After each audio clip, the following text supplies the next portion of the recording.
OK, on va commencer en revisitant des différentes lois d'exposants. OK? Alors, la première type de loi d'exposant, c'est les produits des puissances. Alors, cela est indiqué par deux choses qui ont exactement la même base qui sont multipliées ensemble. Quand tu vois deux bases qui sont multipliées ensemble, tu es permis d'additionner les exposants pour simplifier et te laisser avec. Dans cet exemple, A puissance de 16. OK? Le quotient des puissances, c'est quand des choses sont divisées qui ont exactement la même base. OK? Et juste un rappel, si tu vois aucun exposant, cela indique que c'est vraiment un 1. OK? Ça peut être écrit de cette façon comme une fraction ou avec un signe de division comme cela. OK? Quand on a cela, tu prends les exposants et tu peux les soustraire. Alors, dans cet exemple, on reçoit A au puissance 3 comme la réponse. OK, ensuite, tu peux avoir une puissance à une puissance. Alors, si tu vois un exposant directement à côté d'un autre, à l'extérieur d'une parenthèse, tu es permis de multiplier ces exposants ensemble. Alors, celui-ci devient A au puissance 30. Si tu as une puissance et tu as une fraction à l'intérieur, cette puissance applique au numérateur et au dénominateur. Alors, ça devient 2 au puissance 4 et 3 au puissance... Oh, pardon, pas 4. 4 au puissance 2 et 3 au puissance 2, qui devient 16 neuvième.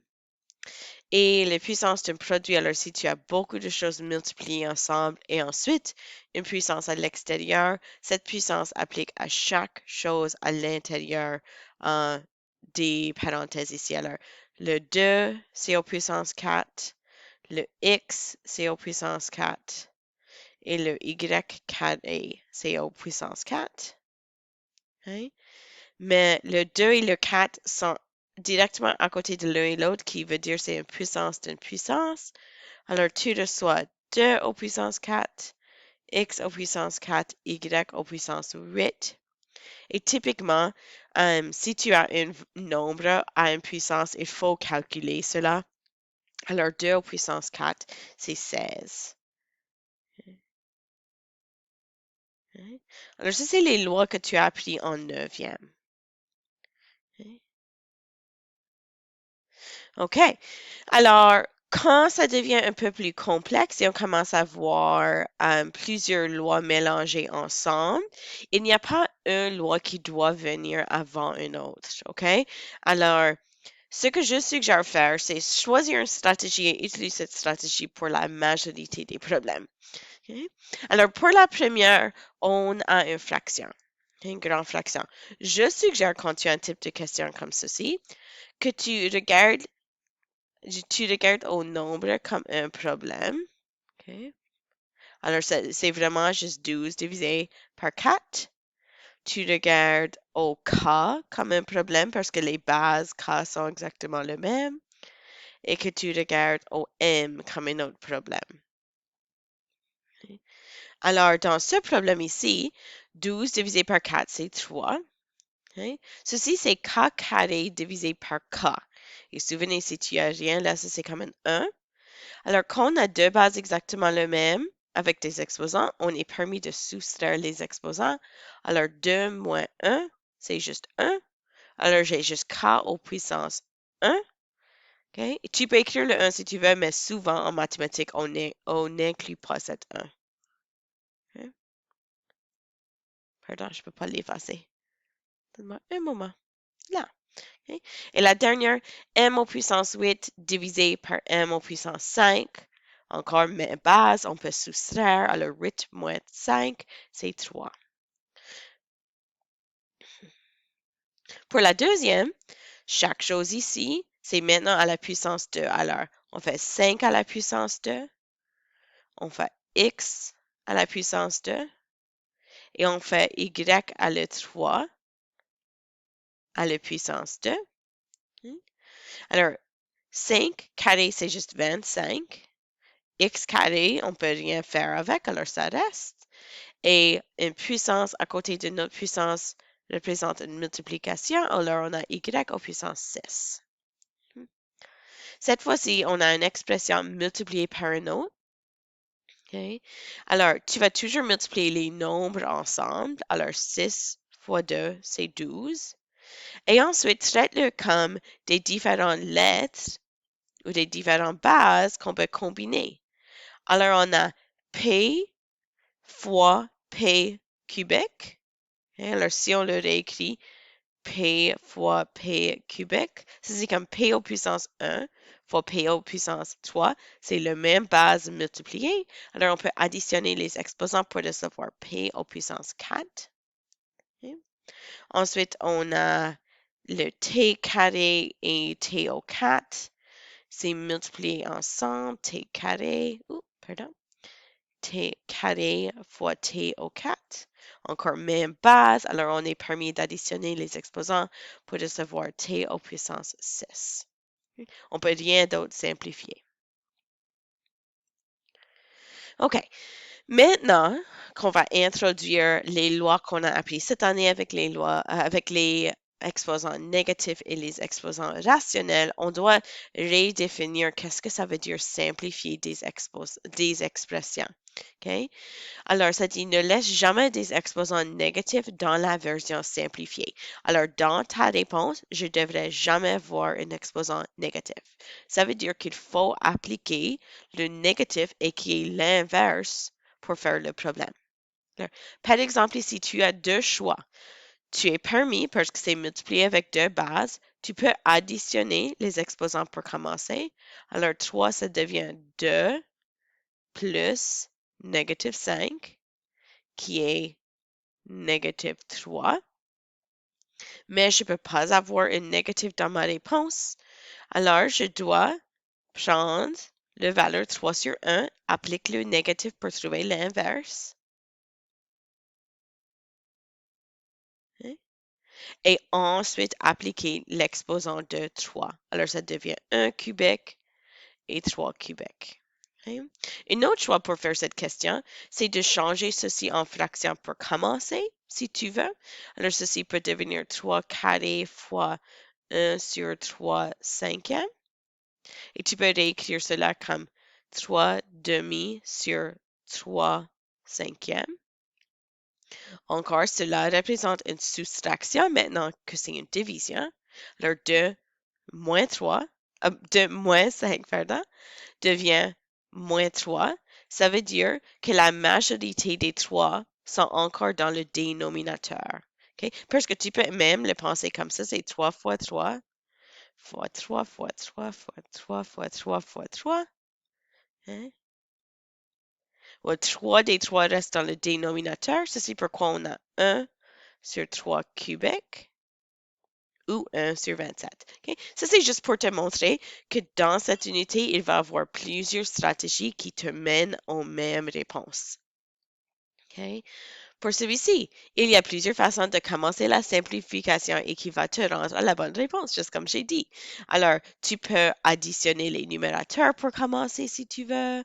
Tu peux peut-être prendre chacun ici et soustraire 4. Okay? C'est à toi de décider. Si on combine le numérateur parce que c'est les mêmes bases, on va additionner 2 plus négative 5, qui va me laisser avec négative 3. Et ensuite, je pourrais soustraire les exposants. Alors, négative 3 moins négative 4, qui devient négative 3 plus 4, qui me laisse avec 3 au puissance positive 1 ou juste 3. Okay? Mais il n'y a plus qu'une façon pour te rendre là. Alors, ce problème ici devient un peu plus grand. Encore, tu peux commencer par simplifier tout à l'intérieur des parenthèses pour commencer si tu veux. Tu peux aussi commencer par mettre cette négative 2 à chaque valeur. Ou tu peux même appliquer le négatif pour commencer, pour trouver l'inverse, et ensuite appliquer le 2 après. Okay? Je vais te montrer deux des méthodes. Alors, si tu décides de simplifier à l'intérieur des parenthèses pour commencer, il faudrait combiner les x ensemble et les y parce que souvenez, on fait seulement des calculs avec des bases qui sont les mêmes. Okay? Alors, x cubique divisé par x carré, ça c'est juste une soustraction. Alors, j'ai x au puissance 1 qui reste. y au 5 et y au 7, ça va me laisser avec y négatif 2, ce qui veut dire que 2 des y restent dans le dénominateur. OK? Alors, j'ai simplifié à l'intérieur. Maintenant, je dois appliquer le négatif 2. Alors, le négatif veut dire prendre ma fraction, tourne-le ou trouve l'inverse. Alors, ça devient y carré sur x au puissance 1. Le négatif disparaît et maintenant, je vais multiplier chaque exposant par 2. Alors, ceci devient 2 fois 2 qui est 4 et 1 fois 2 qui est 2. Okay? Ça, c'est une méthode. Une autre méthode, c'est de commencer par appliquer le négatif 2 à chaque exposant. Alors, multiplie 3 par négatif 2 pour recevoir négatif 6. 5 par négatif 2 pour recevoir négatif 10. 2 par négatif 2 pour recevoir négatif 4. 7 par négatif 2 pour recevoir négatif 14. Et ensuite, simplifie les x et les y. Okay?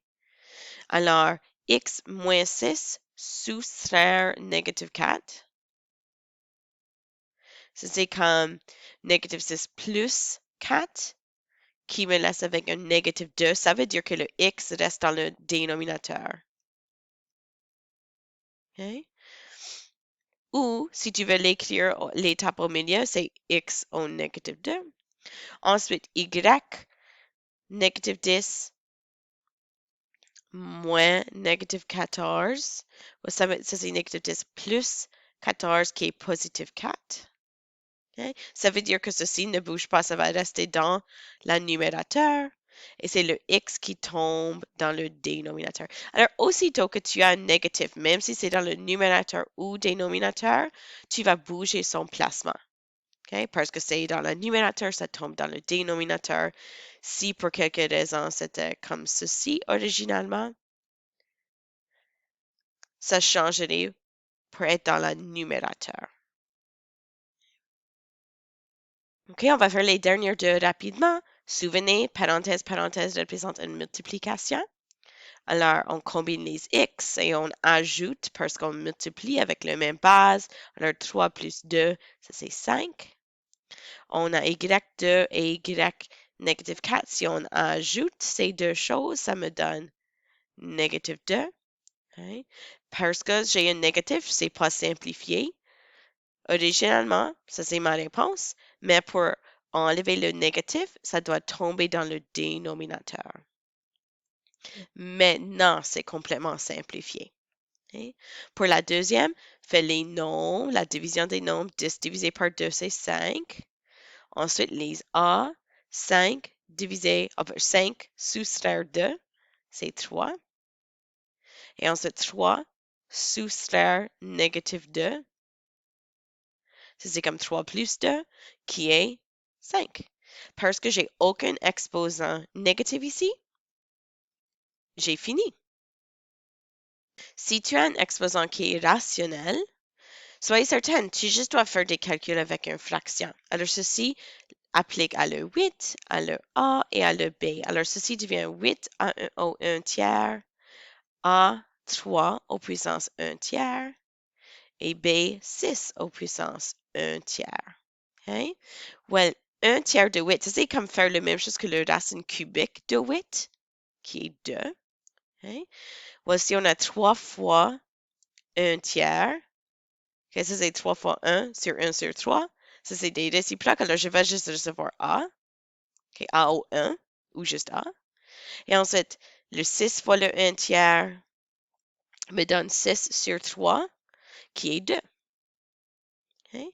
Alors, il faut des fois faire des calculs avec des fractions pour faire ces types de problèmes. Et n'oubliez pas, si tu as un nombre comme un 8 ou un 27 ou un 9, n'importe quoi, et tu appliques un exposant, même si c'est un exposant rationnel, il faut faire ce calcul pour simplifier ta réponse.